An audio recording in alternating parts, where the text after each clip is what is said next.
Muito boa tarde a você que nos acompanha mais esta edição do Opinião Cidade pela TV da Cidade, canal 16 de São José do Rio Preto. No programa de hoje nós vamos falar sobre história rio-pretense com um imortal da Academia Rio-Pretense de Letras e Cultura, o professor Agostinho Brandi, que daqui a pouco eu terei o prazer e a imensa honra de apresentar em detalhes para todos vocês. Nós vamos começar com o programa com uma das notícias de destaque desta sexta-feira. Mais um capítulo na história do IPTU em Rio Preto. Agora é a Fiesp, Federação das Indústrias do Estado de São Paulo, que entra no Tribunal de Justiça em São Paulo com uma ação direta de inconstitucionalidade, uma ADIM, contra a lei que tenta reajustar o tributo em 125% este ano. De todo modo, a lei que aumentou o IPTU, aprovada pelos vereadores no final do ano passado, está suspensa em função de outra ação movida pelo Sindicato do Comércio Varejista de Rio Preto. Enquanto isso, o prefeito e seus procuradores tentam outra instância jurídica, o Supremo Tribunal Federal, onde protocolaram pedido na última segunda-feira. Uma grande novela, sem dúvida nenhuma, um grande imbróglio que a cidade acompanha e que espera uma decisão muito breve. O entrevistado de hoje, como eu disse a vocês, é o professor e historiador Agostinho Brandi. Eu comentava com ele agora aqui que muitas gerações de rio-pretenses o conhecem das salas de aula, né? Já que o nosso convidado foi professor durante mais de 30 anos, 35 anos, né, professor? Nas escolas, entre outras, Vitor Brito Bastos, Alberto Andaló, Ezequiel Ramos, Colégio São José, Colégio Santo André, além das faculdades, o Norp e Unilago, e também no Cefam, que é o Centro de Formação do Magistério. Formado em História, derivou seu talento para contar a história de Rio Preto. E é sobre esse trabalho, entre outros, que vamos conversar hoje com ele. Professor, vamos começar falando sobre esses maravilhosos 2 livros, na verdade, praticamente uma enciclopédia da história de Rio Preto que o senhor preparou. Fale rapidamente sobre esse trabalho. O meu primeiro livro abrange a época distrital, 1852-1894. Uma época bastante desconhecida para os riopretenses até então, que o Rio Preto passou a ser distrito a partir de 1855, dentro do município de Araraquara. Posteriormente, em 1867, com a criação do município de Jaboticabal, Rio Preto passou a ser integrado a esse novo município, até 1894, quando ganhou a emancipação política. Professor, a fundação data de 1852, o senhor disse que ele se tornou distrito em 1855. 55. Até lá ele foi o quê? Uma vila apenas? Bom, até lá ele tinha uma situação indefinida, porque o primeiro status político-administrativo de um povoado é distrito, distrito de paz, que foi criado por uma resolução do governo de São Paulo em 20 de março de 1855. Certo. Durante 3 anos, Rio Preto não era nada, não tinha definição. Não tinha uma definição político-administrativa, não tinha uma definição. Era um povoado. Um povoado. Como outros. Que a primeira categoria política de um povoado é distrito de paz. Distrito de paz. Isso que passa a ter uma administração, passa a ter um governo local, embora rudimentar, mas é o primeiro status político-administrativo. Nesse momento, professor, que Rio Preto pertencia inicialmente a Araraquara. Depois a Jaboticabal. O que é que o prefeito lá de Araraquara e de Jaboticabal determinava para cá? Ele colocava algum encarregado para cuidar aqui da cidade? Como é que funcionava essa relação? Então eu falei que aqui tinha um rudimento de governo local. Então tinha algumas autoridades. O fiscal, o arruador, o juiz de paz. O juiz de paz era a principal autoridade. Não confundir juiz de paz naquele tempo com o juiz de paz hoje. Juiz de paz hoje faz casamento. Naquele tempo ele era judiciário. Ele era judiciário. E mais o subdelegado de polícia. Então tinha o fiscal, seria o executivo, o arruador, o juiz de paz, Certo. algumas autoridades. Professor, e nessa época, o povoado de Rio Preto, logo depois o distrito, ele tinha o que de população? Se não me engano, algo em torno de 2.000, 3.000 habitantes. O primeiro recenseamento brasileiro foi em 1872. Rio Preto foi recenseado. A população total do distrito era 2.639 habitantes. O povoado muito menos. 2.639 para o território distrital com cerca de 25 mil quilômetros quadrados. O distrito, só informando, lembrando, era enorme, né? O tamanho de um cerca país. De 25 mil, maior do que muitos países de hoje. Agora, a população local do povoado em si podia ser 20%. 20% daria quase 500, 400 e pouco. Habitantes. Porque a maior parte, logicamente, estava espalhada pelos campos. Sim. Pelos campos.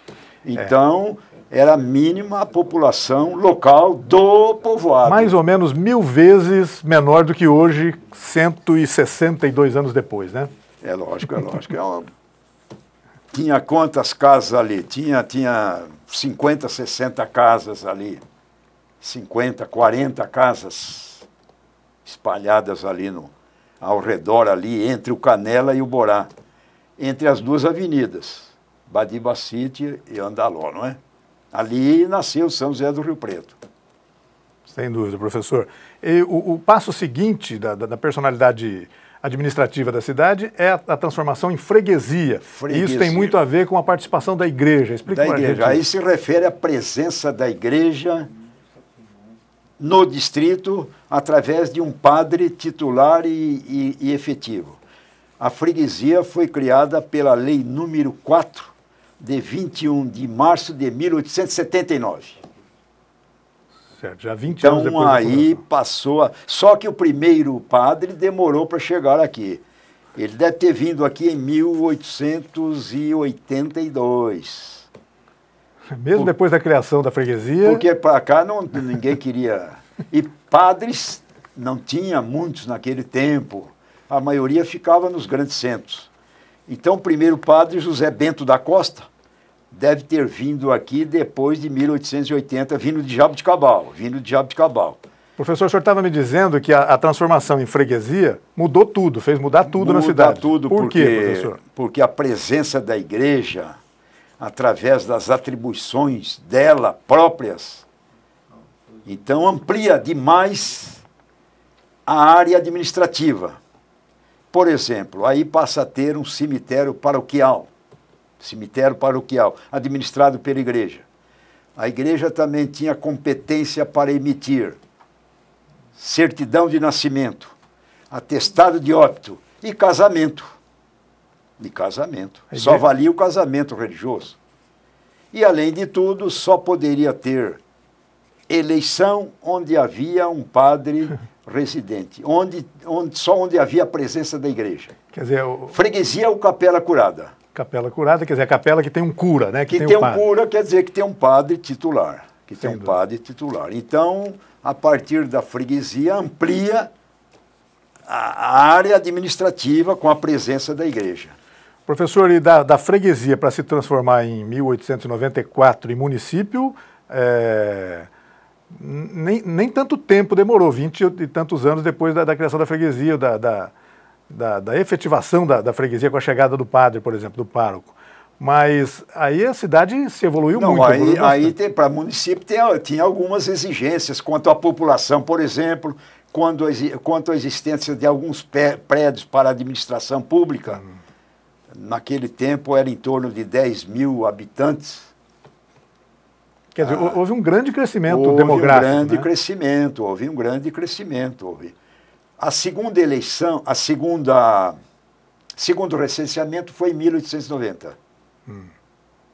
A população do Rio Preto era 6.586 habitantes. 6.586 habitantes. No distrito. No distrito, quase 3 vezes mais de 1872. Menos de 10 anos antes. 8 anos, se não me engano. Não, quase 20 anos. 20 anos, ok. 18 anos. 18 anos. Então já tinha uma Para a época era um crescimento respeitável, né? Respeitável, um acentuado crescimento. Porque Rio Preto tem uma vantagem, era a sua posição geográfica estratégica. Então, uma excelente posição que já tinha atribuições de um polo regional. Já tinha atribuições de um polo regional. Coincidências geográficas, né? Por exemplo, os rios importantes. Os rios e longe de grandes centros também, longe, mais próximos aí de províncias, por exemplo, de Goiás, Mato Grosso, Minas Gerais. Isso aí ajudava. Sem contar que essa região do estado de São Paulo, né, professor, o Noroeste Paulista e as circunvizinhanças, foram das últimas regiões colonizadas do estado de São Paulo. Sim, né? Aqui, no meu livro tem dois mapas de 1886. Ali tem várias regiões desconhecidas. Está marcado. Regiões desconhecidas, ou terra de índios. E também aqui tinha um valor estratégico muito grande, que aqui passava uma estrada que ia para Mato Grosso. A chamada Estrada Geral passava aqui. A Estrada Geral, naquele tempo, correspondia hoje a estradas federais. As estradas que ligavam as províncias eram chamadas Estradas Gerais. Então, aqui passava estrada para Minas e Mato Grosso. Isso era importante. Sem dúvida, sem dúvida. É importante. Professor, e o senhor mencionou agora há pouco a presença dos indígenas, dos índios aqui na região, aqui na cidade. Como é que essa convivência foi sempre pacífica? Houve conflitos? Como é que não, isso aqui não existiu? não tem notícias de conflitos, né? Não tem. Se bem que os índios foram sendo empurrados gradativamente para a região noroeste, lá que houve muitos conflitos. Sem dúvida. Principalmente no começo do século XX, quando foi construída a Estrada Noroeste, a Estrada de Ferro até Mato Grosso. Os índios, aí tem notícias de muitos conflitos. Os índios eram os caingangues, chamados também de coroados, né? Aqui tinha muitos índios, mas não há notícias de conflitos. Não há notícias de conflitos. Ou conflitos isolados pudessem haver. A gente percebe, né, que eles foram realmente expulsos, né, foram afastados, porque não existem mais reservas indígenas aqui na nossa região, especialmente. Nenhuma. Lá tem. Lá na região de Araçatuba, Bauru. Lá tem Bauru, lá tem reservas. Sem dúvida. Então, por um fenômeno aí, eles foram empurrados para lá, não é? Professor, eu sei que o historiador sério, como é o seu caso, ao se debruçar com uma pesquisa tão importante quanto essa, e tão dificultosa, né, tão trabalhosa quanto essa, acaba sempre também esbarrando em algumas lendas, em algumas crenças que possam ter sido construídas ao longo do tempo e que não têm uma base histórica, etc. Isso acontece? O senhor se deparou com coisas que o senhor não conseguiu comprovar? Existem realmente lendas? Não. Eu vou pedir até para o senhor citar. Vou citar o caso aqui da tal da lenda do pássaro azul, o que era isso e o que ela existiu de verdade. Não, lenda é lenda. Não precisa falar mais nada, lenda é lenda. Tem um valor simbólico. Tem um valor simbólico. Cultural, né? Sempre tem um valor simbólico. A lenda do pássaro azul se refere àqueles pioneiros aqui que teriam perdido nas matas, não é? E feito promessa, não é?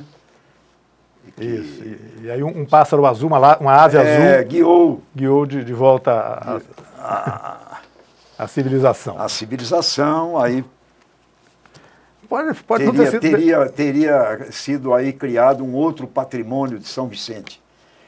Na verdade, aqui surgiram dois patrimônios. O de São José, onde nasceu a cidade, entre os córregos, Borá e Canela, e o outro patrimônio entre o Rio Borá, a Avenida Badibacite e a Piedade, né? Foram duas doações, é isso? Duas doações. Uma delas... Teria existido um terceiro, além do Canela, em direção da Santa Cruz e Bom Jesus, teria existido. Não tem comprovação isso ainda? Não, até agora... Oficialmente Quem foram esses doadores? Esse outro é patrimônio de Nossa Senhora do Carmo, entre o Borá e a Piedade. Bom, está comprovado, e no meu livro eu descobri a escritura de doação e de registro, o patrimônio de Nossa Senhora do Carmo, doada por Luiz Antônio da Silveira e sua esposa, Teresa Francisca de Jesus. Patrimônio de Nossa Senhora do Carmo, entre o Borá e a Piedade. Isso... A cidade poderia ter nascido nesse patrimônio, mas ela nasceu no patrimônio de São José, que está melhor localizado, porque a distância entre o Canela e o Borá é bem menor, Que a doação foi feita pelo João Bernardino de Seixas Ribeiro? Não, ele teria o primeiro construtor, construído a primeira casa. As cidades naquele tempo surgiam da doação de um patrimônio para a igreja. Sim. Agora, só a doação também, da doação em si, podia não surgir patrimônio se não tivesse construção, se não viesse população e construção. Se alguém não pusesse a mão na massa, né? É lógico, então teria que ter a presença humana. Sem a presença humana não teria povoado. Certo, e isso foi feito, o João Bernardino, o papel dele foi esse? Foi esse, o João Bernardino foi esse. Agora aqui, justamente no patrimônio de São José, há muita controvérsia sobre a doação. Sobre o doador. Sobre o doador e a doação. Fala-se que foi doado por Luiz Antônio da Silveira, através de uma escritura particular passada em Araraquara, 19 de março de 1852. Agora, aí tem um problema também. Não precisava ir em Araraquara para passar uma escritura particular. Mas os livros falam assim, que foi passada uma escritura particular em Araraquara, em 19 de março de 1852, Luiz Antônio da Silveira. Mas acontece que não foi encontrado esse registro ainda. Então, Luiz Antônio da Silveira teria feito as duas doações? Teria feito as duas, mas já teve afirmação que aqui, nesse patrimônio, foi doado pelo seu irmão e não por Luiz Francisco. Aí eu falei das atribuições da Igreja Católica. Sim. Tem uma outra atribuição super importante. Depois da Lei da Terra, de 1850, a Igreja passou a ter a competência de registrar terras. Mas essa competência, depois de 1850, ela passou a ter competência, ela passou a ter essa atribuição através de um livro paroquial de registro de terras. E eu já consultei o livro paroquial de Araraquara e de Jaboticabal. Não consta aquele registro. Professor, por que Luiz Antônio não é considerado o fundador de São José do Rio Preto e sim João Bernardino de Seixas Ribeiro? Qual é a explicação histórica disso? Porque ele ficou mais marcado, mais divulgado. Porque, na verdade, João Bernardino seria um cofundador. O doador e o construtor da primeira casa se completam para a fundação do povoado, né? É normal em muitas cidades, muitos municípios, muitos povoados, existirem cofundadores, né? Mais de um fundador, exatamente por causa disso. Às vezes cita, mas se o doador é considerado fundador, o que construiu a primeira casa também seria o cofundador. Os dois. Mas João Bernardino é mais citado. Sem dúvida nenhuma, né? É mais citado. Praticamente todos os trabalhos históricos o consideram o fundador da cidade. Estamos conversando com o professor Agostinho Brandi, historiador e professor em São José do Rio Preto, autor de um trabalho maravilhoso sobre os princípios de Rio Preto, as origens primeiro do povoado, depois do distrito, da freguesia, do município. E ele já me disse que nessa pesquisa toda, o historiador, de modo geral, acaba se deparando com lendas, que lenda é lenda, como ele disse, não são fatos. Então, algumas delas têm que ser esclarecidas. Eu vou perguntar para o senhor um outro fato que teria acontecido, se existe comprovação de que aconteceu mesmo. A passagem por Toné, aqui em Rio Preto. Não, teria... está documentado. Está documentado. No meu livro eu tenho... Por favor, ele escreveu... Vamos explicar para o nosso espectador, professor, a previsão que ele felizmente errou, né? Mas o que ele disse? Ele viu a cidade aí, o centro da cidade, aquela atrás. Igrejinha em construção. Ele, então, não viu nenhum futuro para São José do Rio Preto. Ele não viu nenhum futuro. No meu livro eu tenho a citação dele. Aliás, eu tenho dois outros testemunhos aqui em primeira mão.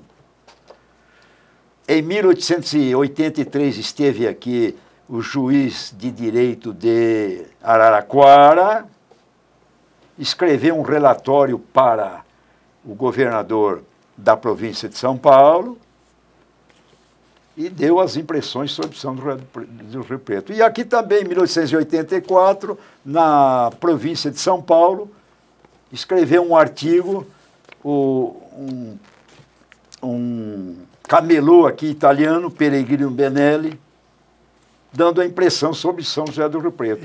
As duas impressões sem nenhuma, nada louváveis, nada animadores. Nada quanto ao presente e quanto ao futuro. Certo. Quanto ao presente e quanto ao futuro. O Visconde do Toné chegou a dizer que, enfim, o povoado em decadência até que se arruine totalmente, alguma coisa assim, né? Ele não viu nenhum futuro. Então isso está documentado, aconteceu mesmo. Está documentado. Ele escreveu depois em livro as memórias dele, porque ele veio da Guerra do Paraguai, passou aqui. Justamente ele veio pela Estrada Geral, ele veio e foi dando as suas impressões em cada parada, no que ele via, no que ele apreciava. Depois ele parou em Araraquara. Araraquara ele já teve outra impressão. Araraquara já era avançado para aquela, já era uma metrópole para aquela época. Então ele dá todas as impressões. Então no meu livro eu tenho mais dois testemunhos. Professor, a criação do município em 1894 pelo então governador do estado, Bernardino de Campos, é isso? Bernardino de Campos, tem toda documentado aqui. Isso foi uma conquista automática, aconteceu sozinho, ou houve pressões políticas? Não, a cidade se mobilizou para isso? Já houve muita reivindicação. Houve aqui, Rio Preto já tinha condições. Então, porque aqui em Rio Preto já tinha vários elementos de Jabuticabal, com influência lá também. Aqui, por exemplo, veio para cá Pedro Amaral, influente em Araraquara, Pedro Amaral, grande peso político. Ezequiel Guimarães Correia tinha sido presidente da Câmara Municipal de Araraquara. Luiz Pinto de Moraes de Araraquara, homens importantes daquela época que trabalharam pela emancipação política. Ezequiel Guimarães Correia, o irmão de Pedro Amaral, José Severino do Amaral Salles, que tem uma rua aqui, próximo aqui, José Severino do Amaral Salles, o primeiro maestro de Rio Preto, fundador da primeira banda, tinha sido presidente da Câmara Municipal de Araraquara. Então não foi difícil a criação do município. A cidade já tinha uma personalidade política, né? Ela já tinha e depois então passou a ter essa consciência para reivindicar a criação do município. Não foi diferente. Aqui no meu livro tem todos os passos. Até que, pela lei 294, foi criado o município, em 19 de julho, pelo presidente do Estado. Naquele tempo era presidente da província, presidente do Estado. Bernardino de Campos. Bernardino de Campos. No meu livro tem todos os passos. Então, a partir daqui, depois, passou a se preocupar com a primeira eleição, que aí passou a ter autonomia política, passa a ter o poder legislativo, principal poder, pela Câmara Municipal. E se já era uma cidade com personalidade política, deve ter havido disputa nessa eleição. Como é que foi esse início da vida política de Rio Preto? Teve a primeira eleição aqui, teve a divisão em zona eleitoral, todo aquele processo burocrático, 2 sessões eleitorais, aqui tinha 2 sessões eleitorais, 6 vereadores, a composição da Câmara, 6 vereadores, né? Pedro Amaral mais votado. Então, aqui passou a ter uma Câmara Municipal a partir de novembro de 1894, né? Certo. Para um período curto, período tampão. Para completar o mandato. Para completar o mandato. Pedro Amaral, presidente da Câmara, a maior autoridade, e o intendente Luiz Francisco da Silva, primeiro intendente, autoridade executiva. Só que o intendente não tinha autoridade de um prefeito. O intendente executava apenas as determinações da Câmara. Fora disso, ele não tinha autoridade. O poder legislativo era muito mais atuante, né? Era atuante. O presidente da Câmara era o verdadeiro chefe do governo. A Câmara era o principal poder e o presidente era a principal autoridade. E quando é que começou a fase dos prefeitos? Os prefeitos realmente mandaram? Justamente a partir de 1908. 1908. Justamente o meu livro termina, esse segundo livro termina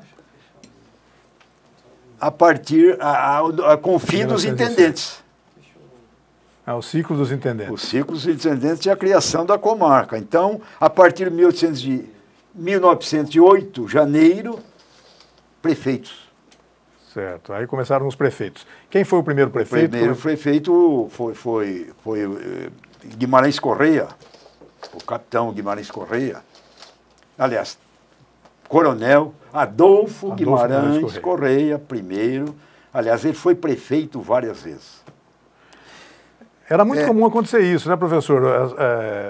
As pessoas se reelegerem várias vezes, né? Participaram várias vezes da política. Bom, aí tem uma coisa. O prefeito também era um vereador, como era o intendente. E era eleito pela Câmara por 1 ano. O mandato era renovado anualmente. Ele era eleito pelos seus pares. Professor, o povoado que começou lá atrás, com 2.000 habitantes no distrito todo, com cerca de 500 habitantes estimativamente aqui dentro da cidade, quando chegou o município, né, em 1894, qual já era a população? Já passava de 10 mil, o senhor disse? Não, né? Passava isso no distrito. No município, território de cerca de 25 mil quilômetros quadrados. Então, aqui podia ter 1.000 e poucos. Certo. O senhor estava me dizendo que o território do distrito, depois do município, que eram coincidentes, era o mesmo território. E da freguesia, mesmo território, praticamente. Quantos municípios tem hoje dentro desse lugar? Quantos... Deve ter 100 mil, né? Deve ter 100. Uns 100 municípios.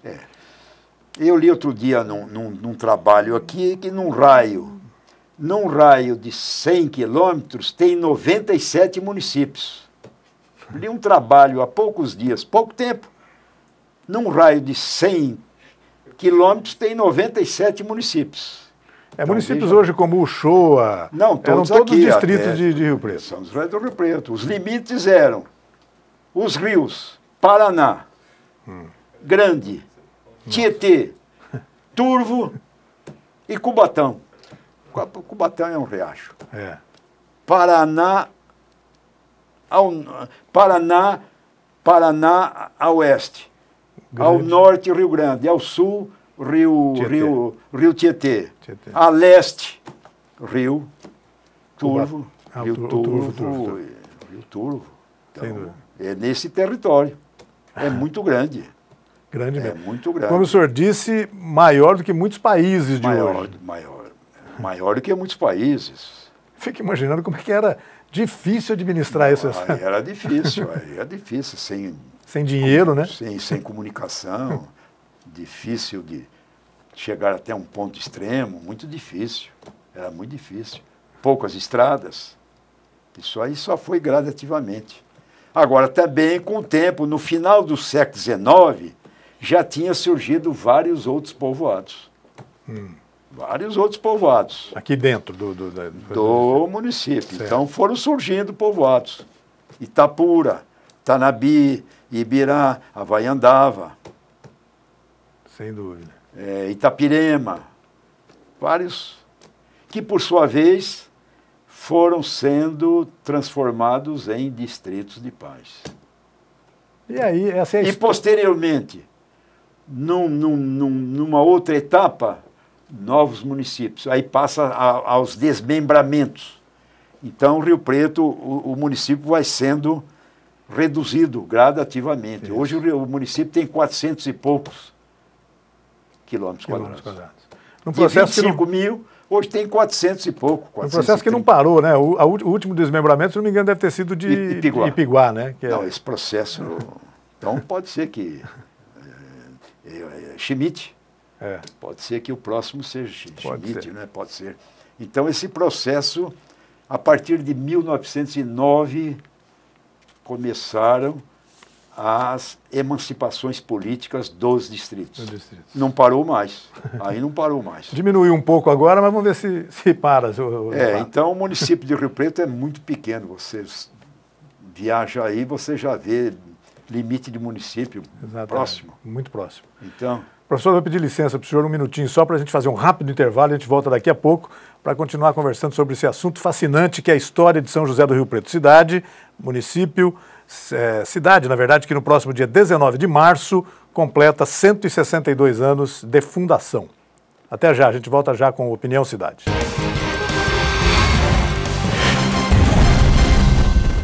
Itamaraty Contabilidade e Auditoria, 30 anos de serviço. Nem precisa dizer que vale a pena. Alcançamos todo o Brasil através da Rede Nacional de Contabilidade. Itamaraty Contabilidade e Auditoria. Inteligência fiscal é aqui. Quem melhor do que a TV da cidade pode falar com Rio Preto? Somos a voz e a imagem da cidade. Mais versátil, mais humana, mais comunitária, mais gente. Mostramos o desenvolvimento da cidade. Discutimos as questões políticas, o esporte, a sociedade, prestamos serviço, ajudamos a comunidade.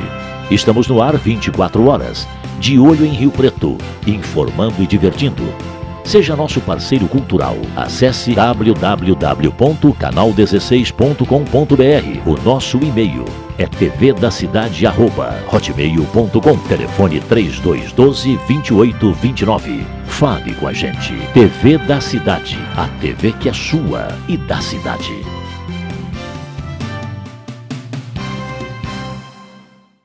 O ovo do mosquito da dengue está esperando você bobear para eclodir e atacar. O contato com a água desperta o bicho. Não deixe isso acontecer. O que fazer você já sabe. Não deixe no tempo nenhum objeto que possa acumular água. Tampe vasos sanitários, caixas d'água e ralos. Limpe as calhas. Feche o lixo. Vamos juntos acabar com a dengue. Prefeitura de São José do Rio Preto.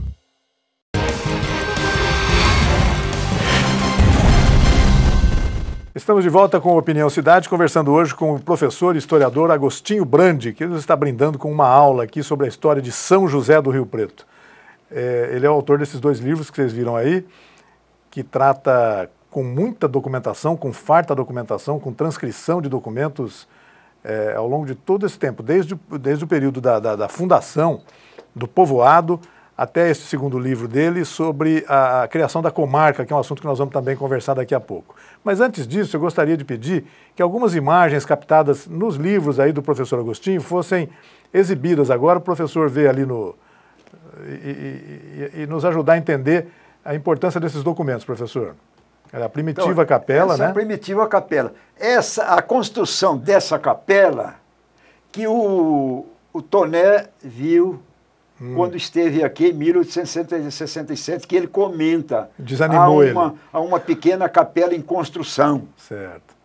Ele estava voltando da Guerra do Paraguai. Da Guerra do Paraguai, quando ele parou aqui, quando ele pousou aqui na casa de João Bernardino. Essas imagens todas estão aí nos livros do professor Agostinho Brandi. Professor, esses livros As pessoas que queiram adquiri-los, por exemplo, como é que faz? Onde que eles estão disponíveis? Ah lá, vamos ver essas imagens, depois a gente conversa sobre...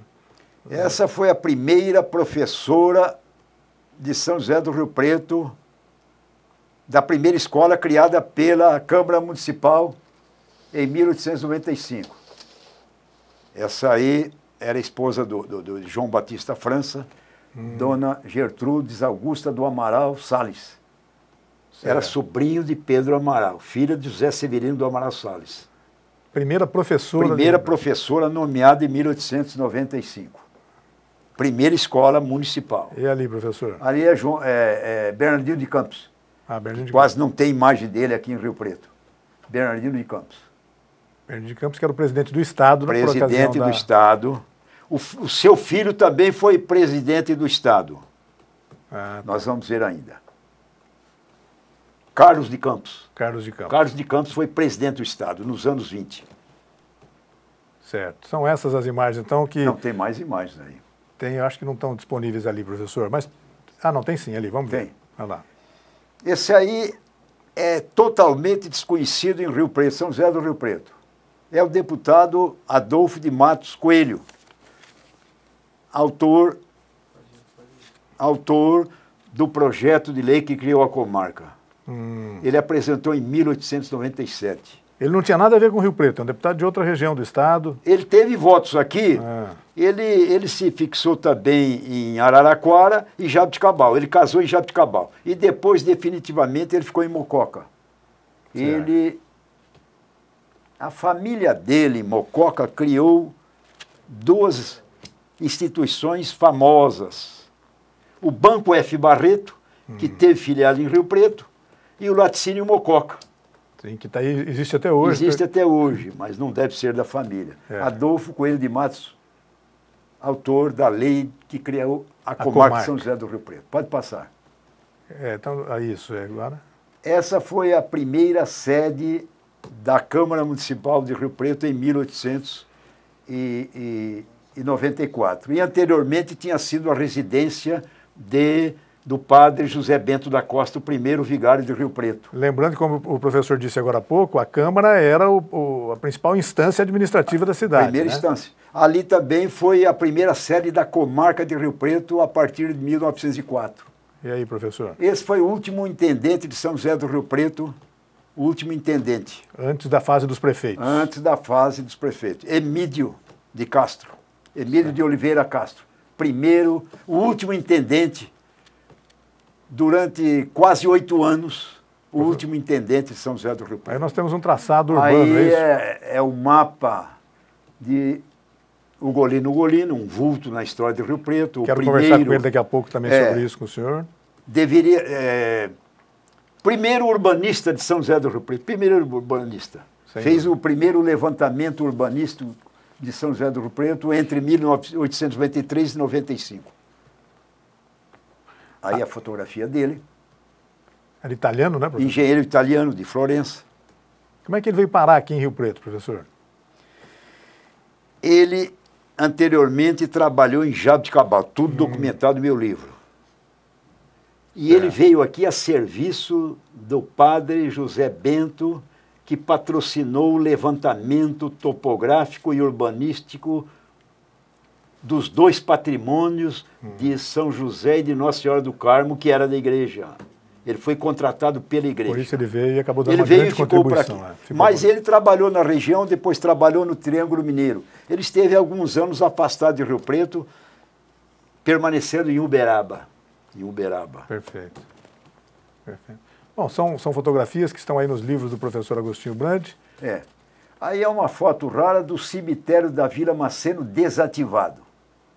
Onde em hoje... 1927, porque o segundo cemitério foi na Vila Maceno, né? Ali onde hoje está a Praça da Igreja. A Praça da Igreja. O primeiro cemitério era paroquial, onde está o fórum. Certo.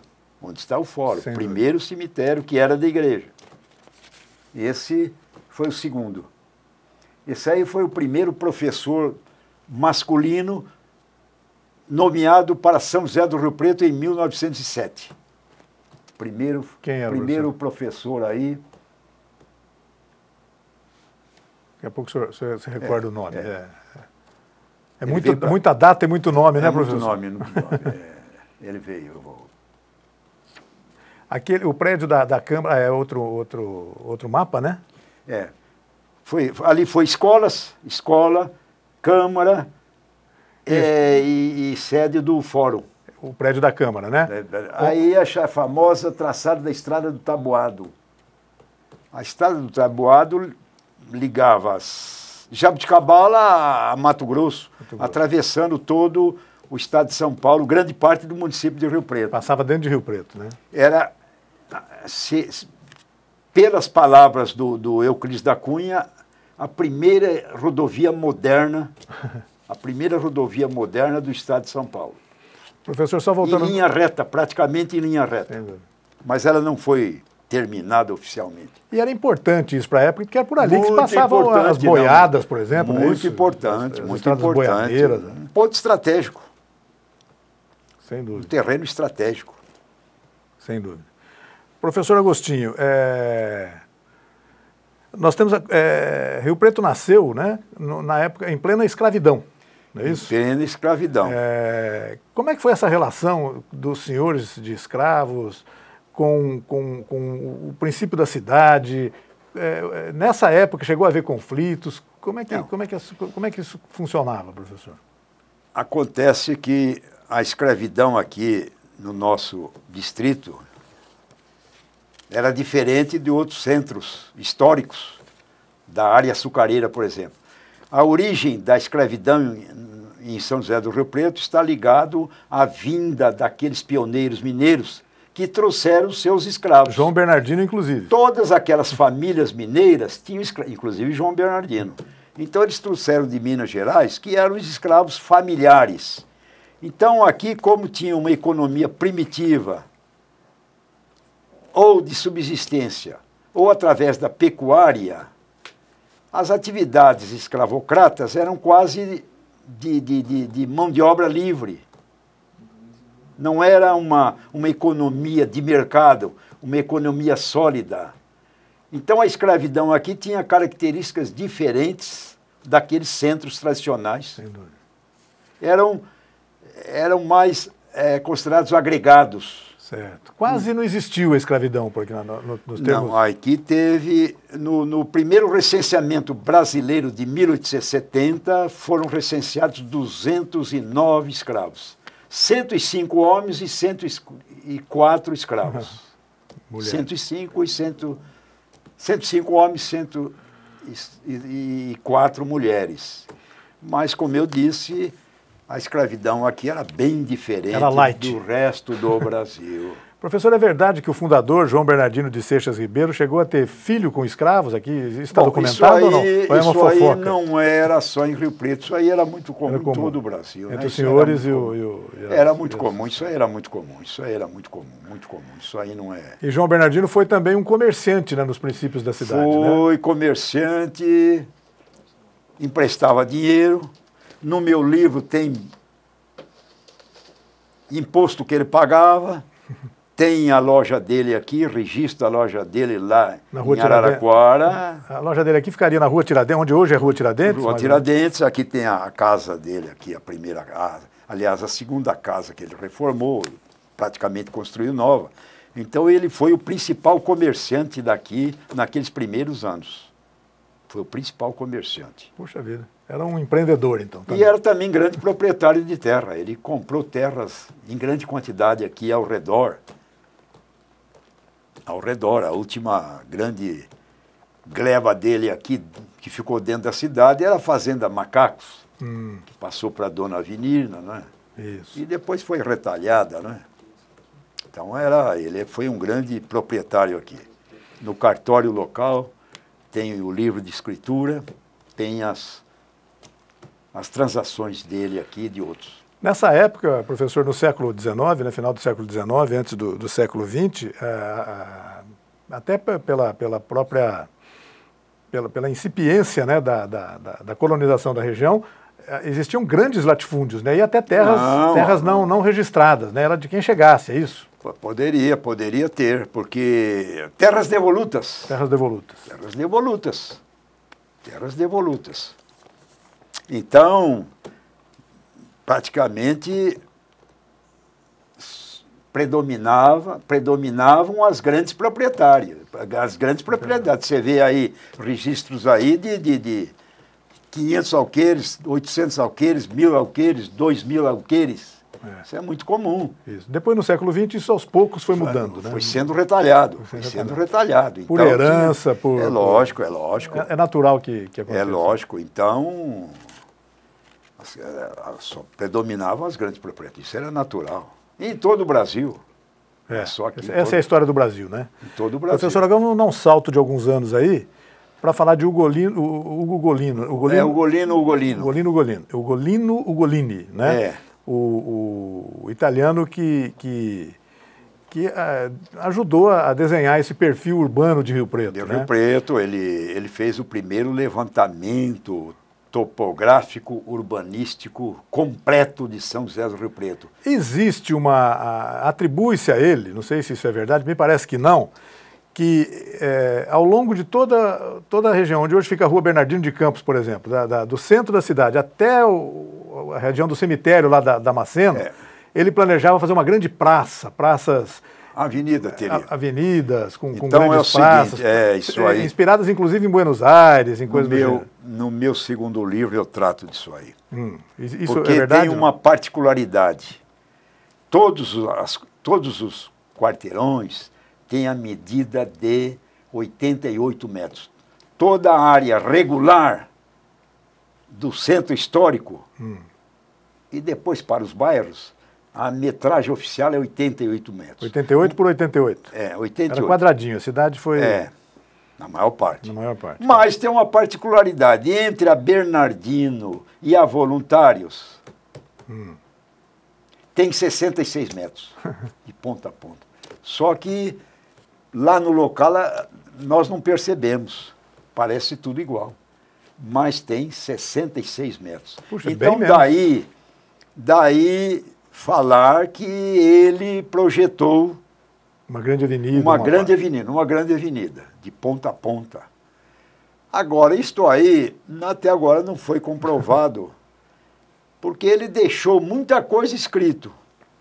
E até agora eu não descobri nada que mencionasse. Porque se ele tivesse planejado isso aí, ele deveria escrever, deveria aparecer. Agora, ele planejou, conforme tem aqui no livro, uma grande praça no patrimônio Nossa Senhora do Carmo. Ele planejou ali várias praças menores e uma grande praça, ali atrás da Santa Casa, por ali. Ali era para ser uma praça espetacular. Uma praça espetacular. E outras menores. Mas isso não foi concretizado. Por que não teria sido concretizado? Aí já havia especulação imobiliária ou ainda não? Porque ali não tinha nenhum valor e depois que ele faleceu também em 1914, que ele poderia defender, não tinha ninguém que defendesse. Ele já não estava mais aqui, ele não faleceu ele aqui, faleceu aqui em 1914. Aqui em Rio Preto. Aqui em Rio Preto. Então, se ele tivesse vivo, ainda poderia... ninguém defendeu. Aquilo foi sendo vendido, retalhado.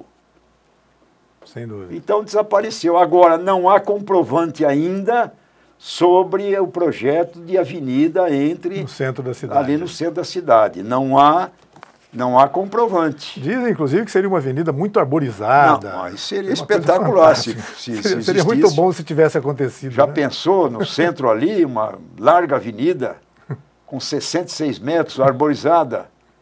Seria espetacular. Seria muito bom. Professor, outro assunto, a criação da comarca. Eu estou vendo aí que no seu segundo livro o senhor chega até a criação da comarca. Aqui na comarca é um capítulo especial que começa em 1890. Começa logo depois do município. Logo depois de 1894, já os habitantes daqui, as autoridades, se comunicavam com São Paulo reivindicando a comarca. porque predominava a comarca de Jaboticabal, longe daqui, sem comunicação. Certo. E era difícil a aplicação da Infelizmente justiça. não tínhamos internet ainda para falar Não, com o e Jaboticabal. era complicado. A justiça era muito vagarosa. Nem se pode avaliar como que era. Era difícil. Bom, quanto tempo entre o município e a decretação da comarca, a criação da comarca, quanto tempo demorou então? Então, foi só em 1904, 10 anos depois. 10 anos depois. Mas eu havia falado que logo depois da criação do município, os habitantes daqui, autoridades, reivindicavam a comarca. Em 1897, o deputado, que apareceu aí a fotografia dele, Adolfo de Matos Barreto, projeta na Câmara dos Deputados de São Paulo a criação da comarca. Só que se dizia que estavam sendo projetada uma reforma no judiciário paulista, não havia possibilidade de criar a comarca aqui ainda, e não havia também vontade política e nem defensores, porque o deputado Barreto, logo depois, venceu o mandato dele e ele não se elegeu mais, ele se afastou da política. Foi uma dificuldade. Ele não se candidatou mais. Só em 1904, o deputado por Barretos, Antônio Vieira, defendeu a criação da comarca aqui. Puxa vida. Então vai ser redescoberto o projeto original de Adolfo Coelho de Matos, de 1897. Em pouco tempo foi criada a comarca. A Câmara dos Deputados criou a comarca e mais o Senado paulista. A comarca, é claro, todo mundo sabe, é a entronização do Poder Judiciário na organização. Do Poder Judiciário sob o juiz de direito. Isso. Sob o juiz de direito.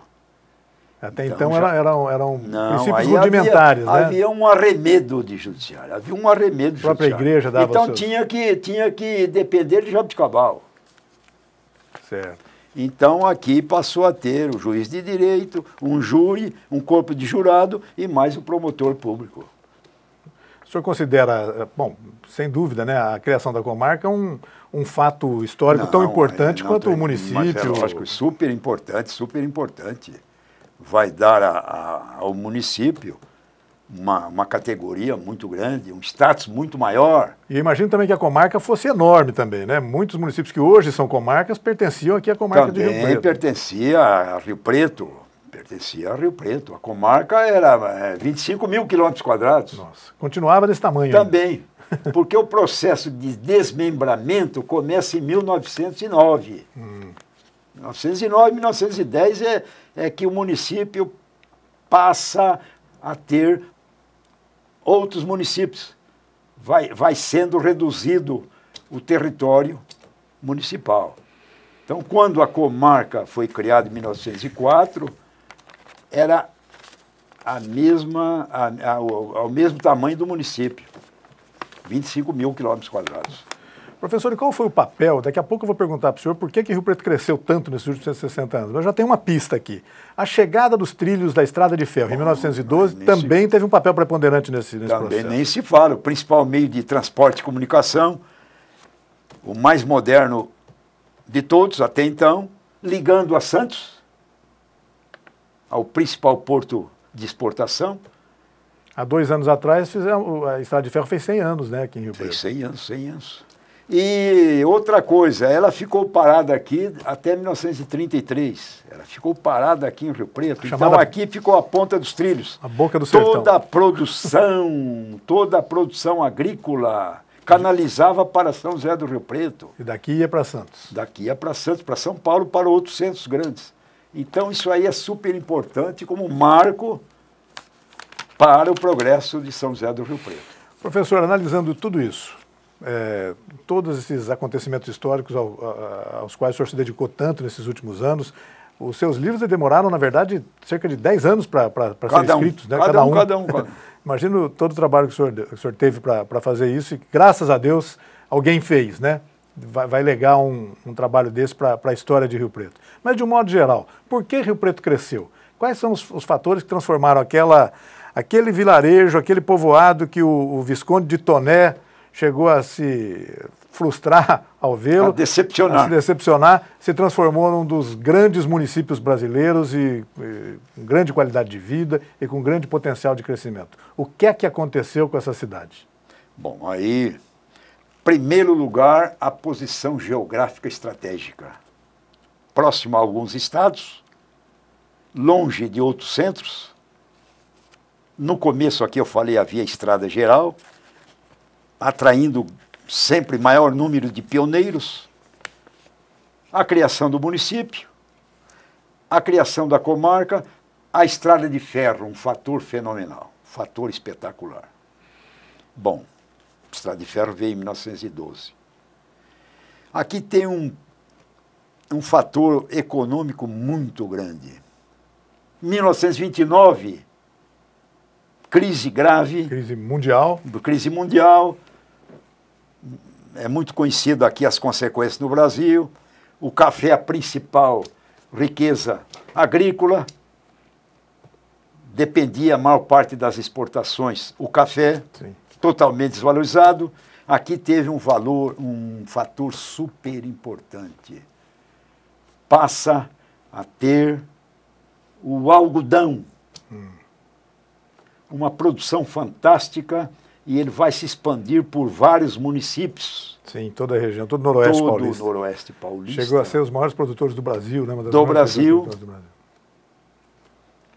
Nos anos 30, vieram para cá as maiores empresas do ramo, Isso. o Matarazzo, a Sambra, a Anderson Clayton, depois a Swift, nos anos 40. Isso foi de suma importância. Então, o café, em seguida substituído pelo algodão, amenizou aquela crise. Sem dúvida. E Rio Preto continuou a crescer. Sem dúvida. E vamos chegar agora aos 162 anos com Então, um pique danado, né, professor? É. E conforme eu falei aqui, e nos últimos anos aqui, rodovia ligando Isso. para várias áreas com municípios importantes. A BR-153, inclusive, ligando o Brasil todo, né? A Para o Transbrasiliana. Brasil todo. Então eu falei, 97 municípios, num raio de 100 quilômetros, cai tudo em São José do Rio Preto. Professor, eu queria agradecer muito a sua presença aqui no nosso programa. Infelizmente, o nosso horário já... a história demora a passar, mas o nosso programa passou muito depressa com a aula que o senhor, com a qual o senhor nos brindou no programa de hoje. Muito obrigado pela sua presença e volte sempre para a gente conversar sempre sobre Rio Preto, professor. À sua disposição. Muito obrigado. Agradeço também essa oportunidade oferecida. Muito obrigado. Nós queremos agradecer a você também em casa pelo prestígio de sua audiência, convidando para estar conosco novamente na segunda-feira, a partir das 12 horas. Até lá, pessoal, e um forte abraço a todos.